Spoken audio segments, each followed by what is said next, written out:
Hello guys, good morning. तो एक बार फिर से स्वागत है आपका मेरे चैनल जुपिटर क्लासेस में। तो गाइस, आप बच्चों की डिमांड आ रही थी कि सर आप एमसीक्यूज पे भी जो इकोनॉमिक्स के हैं उनके ऊपर एक सीरीज स्टार्ट कर दो। तो गाइस, एमसीक्यू सीरीज हमारी पहले से स्टार्ट हो चुकी थी। उसमें मैंने आपको कंप्यूटर के 8 सेट प्रोवाइड कर दिए हैं और अकाउंटेंसी के 7 सेट प्रोवाइड कर दिए हैं। बच्चों के ये रिप्लाईज आ रहे हैं कि ये कमेंट्स आ रहे हैं कि सर आपका क्वेश्चंस का लेवल जो है बिल्कुल बेसिक लेवल है, बहुत इजी क्वेश्चन पूछते हो। तो गाइस, मैं आपको कहना चाहूँगा कि पहले बेसिक से ऊपर बंदा चलता है, ठीक है। लेकिन आज आप ही बच्चों की डिमांड पे मैं इकोनॉमिक्स के आज पहला सेट लेके आया हूँ। तो होप कि आगे इसको कंटिन्यू कर पाएँ, इसको करेंगे भी, क्योंकि 10 में से 10 मार्क्स आपको इकोनॉमिक्स में लेने हैं। तो बढ़ते हैं, देखते हैं आज का पहला क्वेश्चन। गाइस, क्वेश्चन स्टार्ट करने से पहले आपको मैं बता दूं, डिस्क्रिप्शन बॉक्स में जाइए, वहाँ पे बहुत सारे लिंक दिए हुए हैं। अगर आप मुझे फॉलो करना चाहते हैं, मेरा फेसबुक पेज अगर मुझे आप फॉलो करना चाहते हैं, मुझे फॉलो कर सकते हैं। तो गाइस, हमारा व्हाट्सएप ग्रुप है और हमारा टेलीग्राम चैनल भी है, जहाँ पर मैं इसकी पीडीएफ गाइस शेयर कर देता हूँ। दूसरे दिन में आपको इसकी पीडीएफ मिल जाती है, जब मुझे टाइम मिलता है आपको मैं पीडीएफ प्रोवाइड कर देता हूँ गाइस। तो गाइस, देखते हैं आज का हमारा पहला क्वेश्चन। यहाँ पे इस वीडियो में पूरे 10 क्वेश्चन रहने वाले हैं गाइस। और जैसे ही हम हमारी डेली की रूटीन है बाकी अकाउंटेंसी और कंप्यूटर वाली वीडियोस में, तो वहां पर गाइज मैं आपको डेली के 10 क्वेश्चन बताता हूं और मैं आपको बताता हूं कि आपको कितने क्वेश्चन को आपने कितना अटेम्प्ट किया है। तो अटेम्प्टेशन आपको जरूर लिखनी है, कितने मार्क्स आपको आए वो भी आपको लिखने हैं कमेंट बॉक्स में। तो बढ़ते हैं आज के पहले क्वेश्चन की तरफ गाइज। ये है पहला क्वेश्चन आपके सामने। What do you mean by the supply of goods? क्या करना है, वीडियो को पॉज करो, क्वेश्चन को अटेम्प्ट करो, उसके बाद इसका आंसर देखो, ठीक है। इससे क्या होने वाला है कि आपको एग्जाम की फीलिंग आएगी, ठीक है, आप किसी का एग्जाम दे रहे हैं। तो देखते हैं पहला क्वेश्चन कि सप्लाई ऑफ गुड्स का क्या मीनिंग है। गुड्स, सप्लाई ऑफ गुड्स का क्या मीनिंग है? तो गाइस, ऑप्शन है आपके पास: stock available for sale, total stock in the warehouse, the actual production of the good, quantity of the goods offered for sale at a particular price per unit of time. तो guys, आपको बताना है कि cell of goods का क्या meaning होता है। तो गाइस, बढ़ते हैं इसके आंसर की तरफ, देखते हैं इसका आंसर क्या है। तो इसका आंसर है गाइस ऑप्शन नंबर डी, ठीक है। देखो, इसे मैंने अलग कलर में चेंज किया हुआ है यहाँ पर। तो सप्लाई ऑफ गुड्स क्या होता है? सप्लाई ऑफ गुड्स होता है quantity of the goods offered for cell. Goods की कुछ क्वांटिटी है जिसको सेल के लिए ऑफर किया जाता है किसी पर्टिकुलर प्राइस पे, ठीक है, पर यूनिट ऑफ टाइम। इसे हम कहते हैं supply of goods. I hope guys आप इस वीडियो को अच्छे से एंजॉय करेंगे और यहाँ पे कुछ क्वेश्चन सीखेंगे भी, ठीक है। देखते हैं question number 2। What do you mean by under conditions of perfect competition in the product market? Product market में हम देखें तो under condition of perfect competition, under condition of perfect competition. अब प्रोडक्ट मार्केट में under condition of perfect market से क्या मतलब समझते हैं आप? तो गाइस, ऑप्शन है आपके सामने: MRP is equal to VMP। MRP की मैं आपको फुल फॉर्म यहाँ पे आपको बता दूं, आप नोट भी कर सकते हैं, इसको याद भी कर सकते हैं। Maximum retail price. उसके बाद VMP, VMP की फुल फॉर्म होती है guys value of marginal product, ठीक है गाइस। ये होती है VMP की फुल फॉर्म, ये होती है MRP की फुल फॉर्म, ठीक है। तो अब आपको बताना है कि under condition of perfect competition, perfect competition के अंडर कंडीशन में प्रोडक्ट मार्केट में क्या मतलब होता है। तो guys, MRP is equal to VMP, MRP greater than VMP, VMP greater than MRP and none of the above. तो गाइस, आपको इसका आंसर बताना है। तो देखते हैं इसका आंसर क्या है। तो बढ़ते हैं इसके आंसर की तरफ। तो गाइस, इसका आंसर है हमारे पास ऑप्शन नंबर ए, यानी कि अगर हम देखें तो अंडर कंडीशन जो है परफेक्ट कंपटीशन की प्रोडक्ट मार्केट में क्या मतलब समझते हैं, उससे ऑप्शन नंबर ए है। वहां पे क्या होता है, जो MRP होती है, ठीक है, MRP जो होती है वो VMP के बराबर होती है। VMP की फुल फॉर्म में आपको बता चुका हूं, वैल्यू ऑफ मार्जिनल प्रोडक्ट, ठीक है। तो बढ़ते हैं क्वेश्चन नंबर 3 की तरफ। The relation that the law of demand defines is. अब जो रिलेशन है किसका, लॉ ऑफ डिमांड का, क्या डिफाइन करता है? Income and price of a commodity, price and quantity of a commodity, income and quantity demanded and quantity supplied. तो guys, इसका आंसर आपको बताना है। अगर आता है नहीं आता है इसका आंसर देखते हैं क्या होता है गाइज। ऑप्शन नंबर बी इसका आंसर है हमारे पास, price and quantity of a commodity. तो गाइज, जो रिलेशन होता है, the relation that the law of demand, कि लॉ ऑफ डिमांड जो है वो क्या डिफाइन करती है कि कमोडिटी जो है हमारे पास गुड्स हैं उनकी प्राइस कितनी है और क्वांटिटी कितनी है, हमें लॉ ऑफ जो डिमांड है वो डिफाइन करता है इस चीज को। देखते हैं question number 4, what do you mean by a mixed economy. Mixed economy से आप क्या मतलब समझते हैं कि मिक्स्ड इकोनॉमी होती क्या है? तो क्या बेसिक रहेगा आज सारा, ठीक है, अगले साइड में बेसिक रहेगा। Modern and traditional industries, public and private sectors, foreign and domestic investments, commercial and subsistence farming. तो गाइस आपको बताना है कि मिक्स्ड इकोनॉमी इनमें से क्या है, ठीक है। तो गाइस देखते हैं इसका आंसर क्या है हमारे पास, ऑप्शन नंबर बी। तो guys mixed economy is that type of economy in which public and private sector both exist, ठीक है, जिसमें क्या होता है पब्लिक सेक्टर भी होता है। पब्लिक सेक्टर क्या हो गया भाई, अब कौन सी बला है, बला कुछ नहीं है, जहां पे गवर्नमेंट का कंट्रोल होता है। उसका प्राइवेट सेक्टर जहां पे क्या होता है, जो कैपिटलिस्ट का कंट्रोल होता है, ठीक है। आप यहाँ पे देखते हैं, मैं आपको एग्जांपल बताता हूँ। यहाँ पे देखिए गवर्नमेंट स्कूल भी हैं, इजी एग्जांपल है ये, प्राइवेट स्कूल भी है, ठीक है।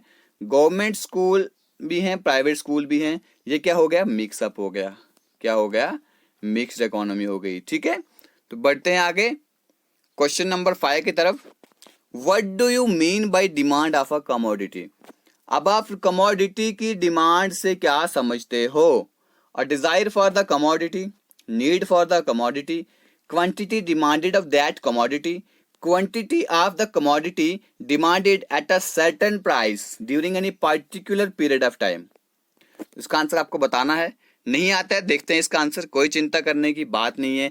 तो गाइस डिमांड ऑफ कमोडिटी का मतलब ये है कि जो कमोडिटी डिमांड की गई है जितनी क्वांटिटी में, जितनी क्वांटिटी में कमोडिटी को डिमांड किया गया है किसी सर्टेन प्राइस पे किसी पर्टिकुलर पीरियड ऑफ टाइम, ठीक है, समझ रहे हो, किसी एक पर्टिकुलर पीरियड ऑफ टाइम पे क्या किया गया है, किसी क्वांटिटी को, किसी कितनी एक क्वांटिटी है, ठीक है, उस क्वांटिटी में कुछ कमोडिटी को डिमांड किया गया है किसी प्राइस पे, ठीक है, प्राइस पे किया गया और किसी पर्टिकुलर पीरियड ऑफ टाइम पे किया गया है, उसे हम कहते हैं डिमांड, ठीक है, demand of commodity.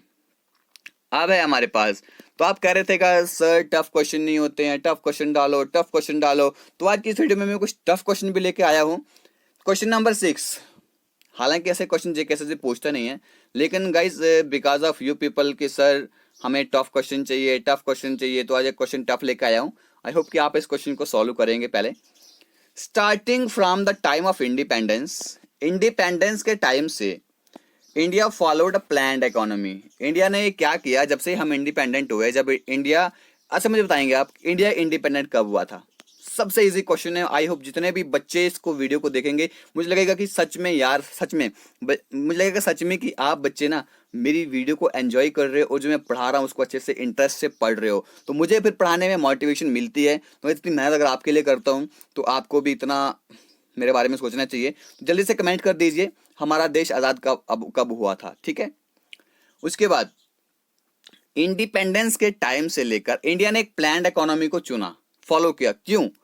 India followed a 5-year plan and required N outlook, ठीक। उसके बाद इसको 1 लगा देना, 2 and 3, ठीक है। इंडिया का कॉन्स्टिट्यूशन जो है, Indian constitution directive principle indicated the planned vision of India. अब इंडिया का कॉन्स्टिट्यूशन जो है उसमें जो directive principle of state policy हैं, यानी कि जो हमारा पार्ट 4 है, ठीक है, अंडर आर्टिकल 37 to 51, ठीक है। अब ये बोलता है कि यहाँ पे एक प्लान्ड विजन होना चाहिए इंडिया का।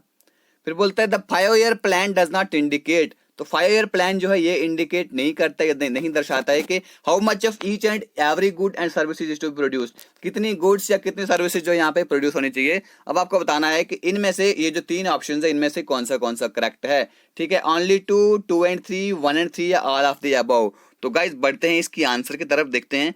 सिर्फ answer option number answer B यहाँ पे ठीक है, यानी कि 2 and 3, सिर्फ 2 and 3 जो हैं हमारे करेक्ट हैं, यानी पहला वाला जो है गलत है, ठीक है। India followed a 5-year plan and required N outlook. अब ये बोलता है कि इंडिया ने 5-year प्लान को फॉलो किया और उसको एक आउटलुक की जरूरत थी, ये गलत है। इंडिया ने डायरेक्टिव प्रिंसिपल, इंडियन कॉन्स्टिट्यूशन के जो डायरेक्टिव प्रिंसिपल्स हैं वो इंडिकेट करती है कि हमारा प्लान्ड विजन होना चाहिए, ठीक है। उसके बाद fire plan does not indicate, मतलब फायर प्लान इंडिकेट नहीं करता है कि हमें मतलब कितने गुड्स एंड सर्विसेज जो है वो प्रोड्यूस करनी है। ठीक है, ये दोनों ठीक है, तो पहले वाला ऑप्शन गलत है। तो बढ़ते हैं क्वेश्चन नंबर 7 की तरफ। What do you mean by gross national product? अब ग्रॉस नेशनल प्रोडक्ट होता क्या है?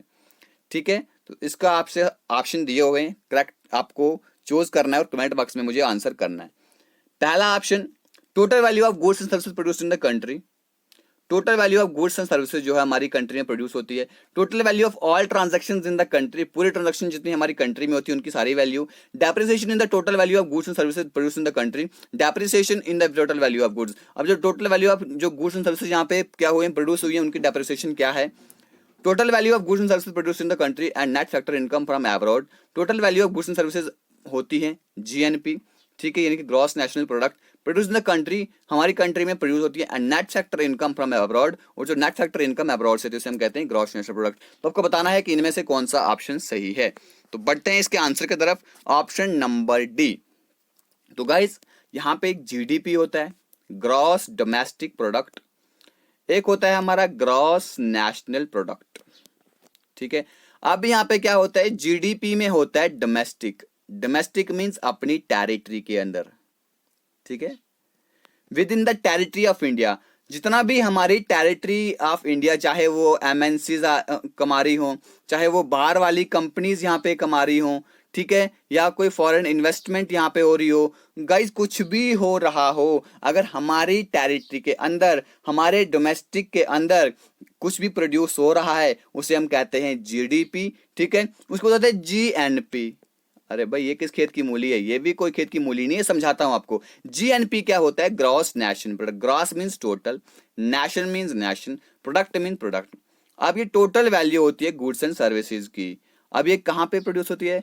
इंडिया के जो लोग बाहर हैं, जो लोग अब्रॉड हैं, ठीक है, जो लोग बाहर रह रहे हैं, फॉरेन में रह रहे हैं, हमारे नेशनल, हमारे सिटीजन कहीं भी रह के कुछ भी कमा रहे हैं, उस सब की टोटल वैल्यू होती है। हमारी कंट्री में कमा रहे हो और या बाहर कमा रहे हो, जो इनकम बाहर से आ रही है उसे हम कहते हैं ग्रॉस नेशनल प्रोडक्ट, यानी कि नेशनल की कितनी प्रोडक्ट की क्या वैल्यू है। ठीक है, बढ़ते हैं क्वेश्चन नंबर 8 की तरफ। The reason for the decline in the child sex ratio in the India. अब चाइल्ड सेक्स रेशियो जो है इंडिया में, उसका डिक्लाइन क्यों हुआ? रीजन क्या है?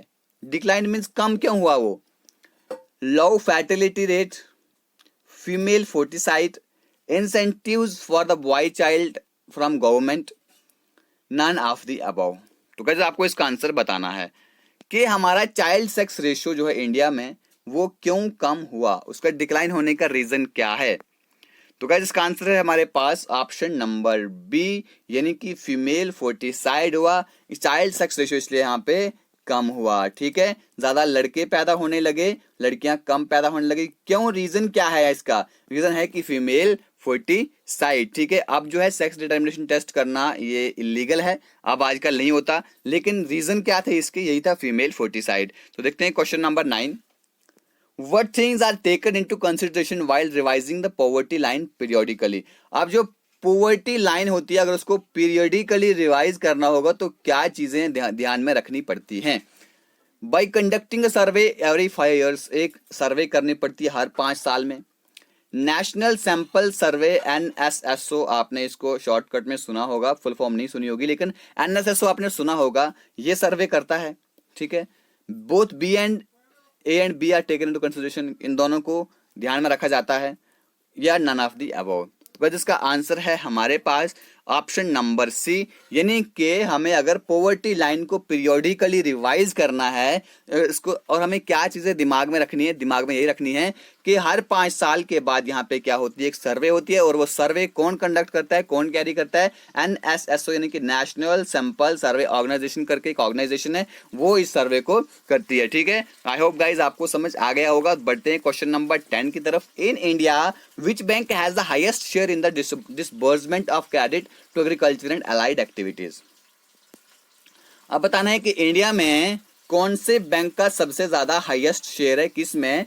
इन the disbursement of credit to agriculture, हम अगर क्रेडिट जो है एग्रीकल्चर को दिया जाता है और अलाइड एक्टिविटीज को दिया जाता है तो कौन से बैंक का सबसे ज्यादा शेयर है? Cooperative bank, regional rural banks, commercial banks या माइक्रो फाइनेंस इंस्टीट्यूशन?